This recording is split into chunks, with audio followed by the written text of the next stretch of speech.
Barcelone entre sur le terrain ce mardi pour disputer son match retour tant attendu et décisif des demi-finales de la Ligue des Champions contre l'Inter Milan. Cependant, même si Barcelone est l'un des grands favoris pour être champion de cette importante compétition, malheureusement les nouvelles ne sont pas bonnes pour le club catalan en ce moment. Comme nous l'avons vu dans la vidéo précédente, la bonne nouvelle qui a été confirmée était le retour de notre attaquant Lewandowski, qui ne sera pas titulaire mais entrera sur le terrain en seconde période.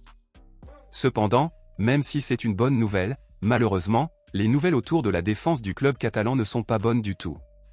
Comme nous l'avons vu lors des derniers matchs de Barcelone, le club a beaucoup échoué dans le département défensif, qui est le poste le plus critiqué dans l'équipe en ce moment car le club a encaissé beaucoup de buts à chaque match et une preuve de cela est que lors des 3 derniers matchs, Barcelone a encaissé 6 buts, et lors des 6 derniers matchs, Barcelone a encaissé 12 buts.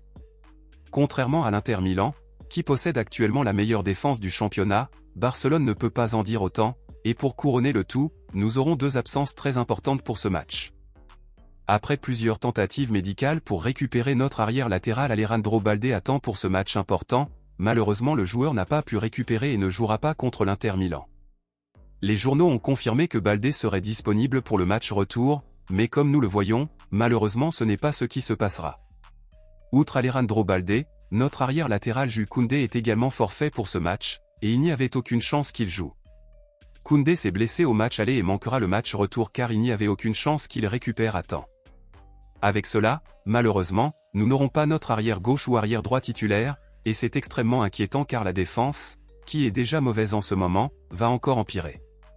En conséquence, Hansi Flick a Gérard Martin, Héctor Ford, Eric Garcia, Inigo Martinez et Ronald Araujo comme option pour être les arrières latéraux titulaires dans ce match. Donc, étant donné cela, selon vous, entre Gérard Martin, Héctor Ford, Eric Garcia, Inigo Martinez et Ronald Araujo, qui devraient être les arrières gauche et droit du FC Barcelone pour ce match?